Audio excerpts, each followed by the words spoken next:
If you're waiting for the fear to be completely gone before you make a move, I hate to break it to you, it's not going to happen.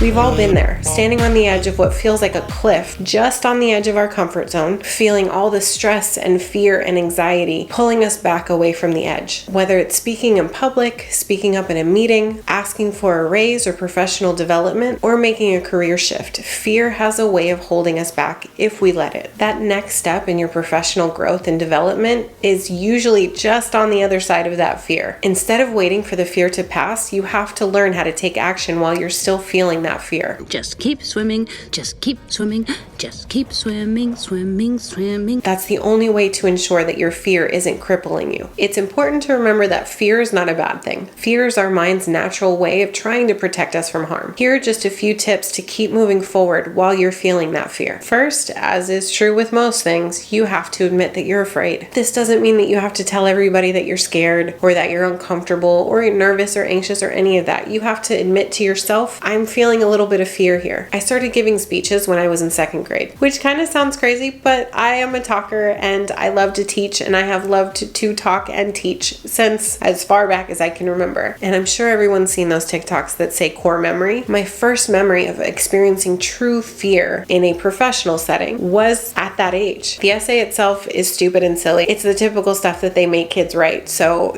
that part isn't important. But what I clearly remember is shaking and crying and saying, I can't do this, I don't want to do this. I acknowledged at that young age, I'm afraid, but I was too young to understand that I was letting it stop me. Which leads to tip number 2. You have to lean on people. At that young age, and even now when I experience any kind of fear or anxiety when it comes to public speaking or taking a leap of faith, I reach out to the people that are in my network and in my corner, and they support me through it. As a kid, it was my mom telling me, hey, imagine everybody in their underwear, which I don't think that I actually used that technique, but it made me laugh and it broke down the fear long enough for me to get on stage and giggle to myself a little bit and give my, I think it was maybe 3 minutes, even though it felt like 10 years to me. And now as an adult, same thing. Instead of getting told, picture everybody in their underwear or wearing clown noses or whatever the weird thing is, now I have people saying things like, what's the worst that could happen? You stutter, you forget a word, you got to look at your notes again. No one in this room wants you to fail. And that gives me such a respect for their time and an appreciation for them that I usually calm down within a second or two of starting to speak on stage. Maybe yours is about changing careers, leaving a company that you've been with for a long time. Talk to the people who know you best, who you can trust, and who really have your best interests at heart about how you're feeling. Again, the goal is not to get rid of the fear. The goal is just to make sure that you keep moving forward while you're feeling it. And sometimes some words of encouragement will help you do just that. Next, I recommend breaking things down into smaller steps. I think my average viewer is somewhere between 18 and 30 years old. So this might not be something that people remember, but every time I think about this, I think about the movie What About Bob, which I haven't seen in years. So if it's toxic and has some things in it, because it was from the 90s, that are not okay today, I apologize, but this particular piece is gold for me. Bob is a person that has a lot of anxiety and is kind of a doomsdayer, and his therapist tells him to do baby steps. Baby steps. Baby steps. Baby steps through the office.